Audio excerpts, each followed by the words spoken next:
We continue our reading of Turn Your Eyes Upon Jesus, an invitation to spend a year with your best friend, a daily devotional by author George R. Knight. Today's reading, May 16, more on fear. Therefore, whoever confesses me before men, him I will also confess before my Father who is in heaven. But whoever denies me before men, him I will also deny before my Father who is in heaven. Matthew 10:32 and 33.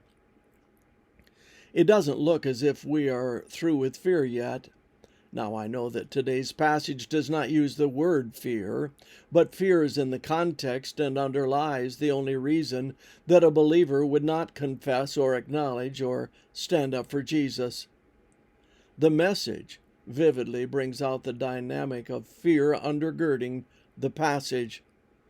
Stand up for me against world opinion, and I'll stand up for you before my Father in heaven.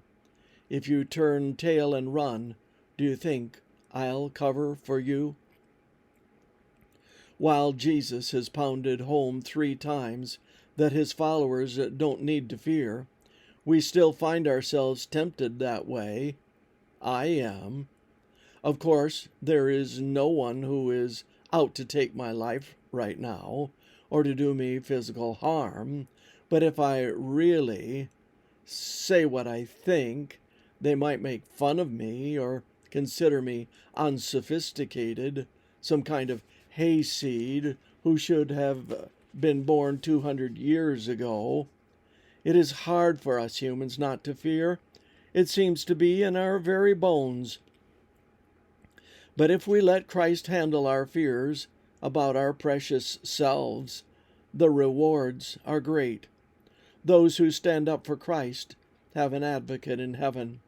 That's good news on the days we are strong, but frightening on those that we fail. And here the good news gets even better.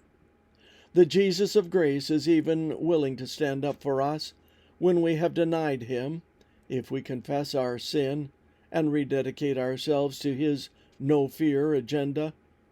Peter discovered that grace when he fell flat on his face. Let me say that again. Peter discovered that grace when he fell flat on his face the evening before the crucifixion. He not only denied Jesus in the face of fear, but cursed and swore that he didn't know him. That forceful testimony convinced his hearers.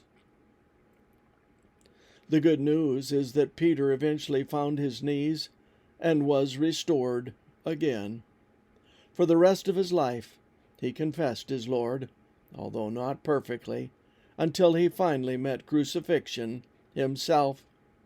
And further good news is that Christ willingly confesses us before the Father when we acknowledge him in our words and lives. But the bad news is that if we persistently choose to deny him in our daily walk, we only hurt ourselves in the long run. I suppose the only question I need to ask myself is, whom shall I fear most, other people or God? This concludes our reading today of Turn Your Eyes Upon Jesus.